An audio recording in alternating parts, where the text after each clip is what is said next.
Oh, kaya yung produkto natin, nako, 1.5 years na sa market, ang dami nang natulungan. All the way from cancer stage 4, myoma 12 centimeters, natunaw, high blood, diabetes, na nagdadialysis na, nag-insulin na, nag-normalize yung blood pressure at yung blood sugar, arthritis, mga rare diseases, stress, allergies, iba-ibang mga sakit, natulungan ng Alive. Maganda ko ba yung ganun?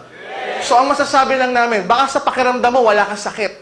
Pero deep within, baka may sakit ka na. So sa amin lang, mas magandang ma-prevent yung sakit mo na lumala pa. Habang maaga, gumaling na. Maganda po ba yung ganon?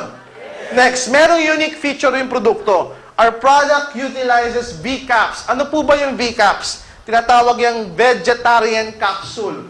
Bakit gumamit ng V-Caps ang Nature's Way? They found out kung ito po yung iniinom yung produkto. Any supplement in the market available today, a big 30 to 40% of the size and shape are composed of excipients. Doc, ano yung excipients? These are binders, pangbalot lang. These are fillers, pampataba lang. Anong mga ingredients yan, Doc? Gum arabic, starch. Hindi kinakailangan ng katawan mo.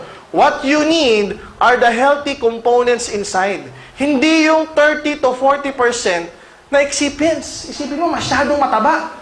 Masyadong bulky. Na puro excipients lang pala. Ayun na sumagot, kapag yung produkto masyadong mataba, masyadong makapal, yung pambalot, madaling matunaw o hindi? Baka hindi pa natutunaw. May ginawang experiment sa United States, brand A, brand B, brand C versus Alive. Pinainom sa 4 na tao. Sinundutan ng endoscopy. Ano yung endoscopy? Maliit na tubo papasok sa ilong papunta sa sikmura. Nakadikit sa digital camera para makita kung ano nangyayari sa loob. Ano nangyari? Pagdating ng mga produkto sa sikmura, naku, dumaloy ang maraming asido. Dami. Yung Alive, tunaw na. Brand A, brand B, brand C, naku, buo pa rin. Why? Ang dami excipients eh. Pumunta sa duodenum. Pumunta sa small intestine. Naku, yung brand A, brand B, brand C, buo pa rin. Nilabas, buo pa rin. Can you imagine, nilabas na buo pa rin? Ang nakikinabang, yung inodoro, hindi yung katawan niya. Whereas Alive, in exactly 15 minutes inside your body, it's completely absorbed, digested, and disintegrated. Maganda ho ba yung ganon? Kasi yung ginamit na pambalot, gulay mismo. Madaling matunaw. At kung madaling matunaw, madali kang gagaling. Hindi nga lang nagawa natin kanina, walang mga mineral water. Meron kaming isang sikat na brand na supplement. Ang pag-brand name niya, letter P nagsisimula. Hindi ko na sasabihin kung ano yung brand name, pero Pharmaton yun. Okay? Ginagawa namin, nilagay namin sa tubig lang na ganyan. Tapos Alive, mayat maya, sinishake namin. After 3 hours, yung brand P, buong-buo pa rin. Yung sa atin, after a few minutes, tunaw na. Ano lang po pinapatunayan nun? Maybe yung brand P is one of the supplement na 30 to 40% ang excipients. Sayang, baka hindi natutunaw. Baka nilalabas mo, buong-buo pa rin. Hindi napapakinabangan ng katawan. Whereas yung product natin, madaling matunaw. Maganda ho ba yun? Yes. Let me discuss about nanotechnology. O, mamaya, uunahan ko na kayo. I'm 34 years old. Tatawag ako ng isang volunteer na lalaki na 20 plus, tsaka isang lalaki na 40 plus. Okay? Mag-volunteer na yung malakas ang loob. Bakit? Mamaya may mararamdaman kang kakaiba. Patutunayan namin sa inyo, listen to this, patutunayan namin sa inyo na in 20 to 30 seconds, listen to this, in 20 to 30 seconds, may kakaibang pwedeng mangyari sa iyo because of Alive. Why? Because our product utilized nanotechnology. Doc, ano yung nano? Parang unano Totoo yun. Yung unano, ang itsura, malaki maliit. Pag sinabing nano, ibig sabihin minute. Masyadong maliliit. Ano ba yung nanotechnology? Explain ko muna. Isang volunteer na 20 plus, isang volunteer na 40 plus, inuunahan ko na ako kayo. Anong ibig sabihin ng nanotechnology, Doc? Ganito yan. Ang katawan natin, binubuo ng maraming system. Anong system? Nervous system, utak, spinal cord, respiratory system, lungs, bronchioles, di ba? Digestive system, yung sikmura, yung intestine, hanggang sa dulo. Ano pa? Pulmonary, yung lungs. Ano pa? Yung urogenital system, kidney, palabas, sa ihe. Systems ang tawag dyan. Yung systems, binubuo yan ng mga organs. Ang organs, binubuo ng mga tissues. Palit ng palit. Yung tissues, binubuo ng mga cells. Kaya pag sinabing, what's the basic unit of your body?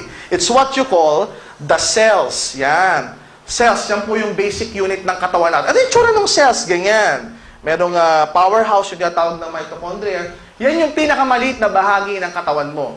Okay? The good thing about alive, ladies and gentlemen, kaya siya tinawag na nanotechnology, pag natunaw siya sa loob ng katawan, which is very, very fast. Kasi nga, VCAPS, pag natunaw siya, masyadong maliit.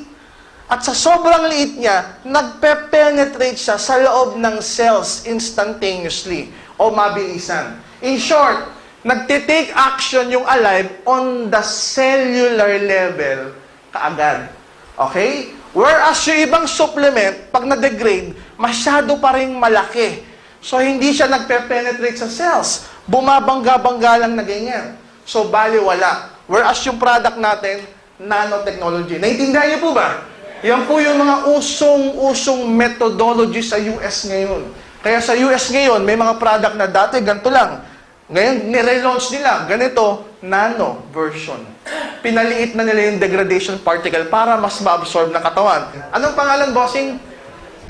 Anong pangalan po? Rudy Paredes. Parang may lumabas ah. Rudy po, Rudy. Rudy. Si Rudy na 72 years old. Taga saan po kayo, Sir Rudy? Aurora Hill, Baguio. Taga Baguio pa ho kayo. Akalain nyo, layo na nilakbay nyo. Palakpakan natin si Sir Rudy. Yan. May asawa na po ba? Wala na, byudo na. Biyudo. Naku, tamang-tama, mamayang gabi. May pupuntahan si Sir. Sir, anong pangalan? Harold Gonzalez, Harold. Harold, ilang taon na? 28. 28. May cellphone ka? Ay, nandun na. Okay. Ang pagagawin ko, Sir, ganito. Unahin na muna natin si Harold kasi mas bata. Okay, Harold. Diretso lang yung tayo. Diretsong ganyan. Tingnan mo yung pa ako. Diretso. Magkadikit. Yan. Diretso lang yung tingin. Stand like a toy soldier. May girlfriend ka na, pare ko? Asawa? Wala pa. Hindi kaya, hindi, biro lang. Okay. Ang gagawin ko, mag-holding hands tayong ganyan.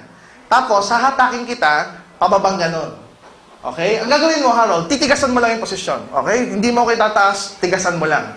Ngayon, ladies and gentlemen, hindi ko siya hatakin patagilid. Kasi pag hinata ko siya patagilid, talagang matutumba siya. Ibig sabihin, nang dadaya ako nun. Diretso lang, Harold, diretso lang. Tigasan mo lang, ha? O, hawak tayo ng kamay.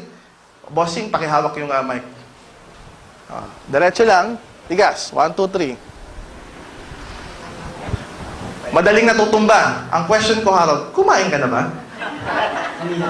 Kanina umaga. Hindi, usually ganun.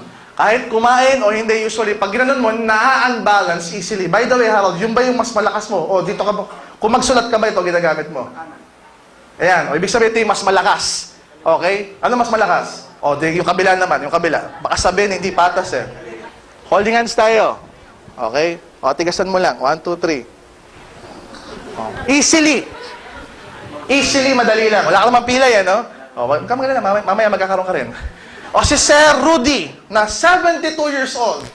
Matanda ko, ginawa ko tong demo, pinakamatanda. 73 years old, Singaporean pa. At least si Sir Rudy, taga Baguio, Pinoy na Pinoy. Sir Rudy, ano pa mas malakas? Left or right? In short, paano ka magsulat?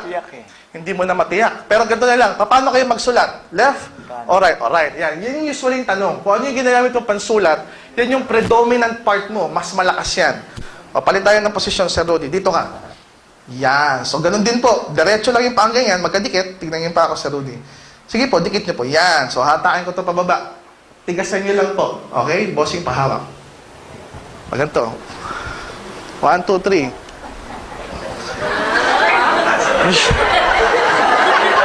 Parang may tumataas. May nakita kayo?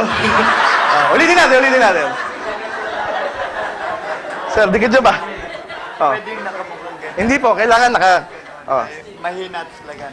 Kailangan nakadikit talaga yung paa. Sige, sir, dikit yung paa. Okay.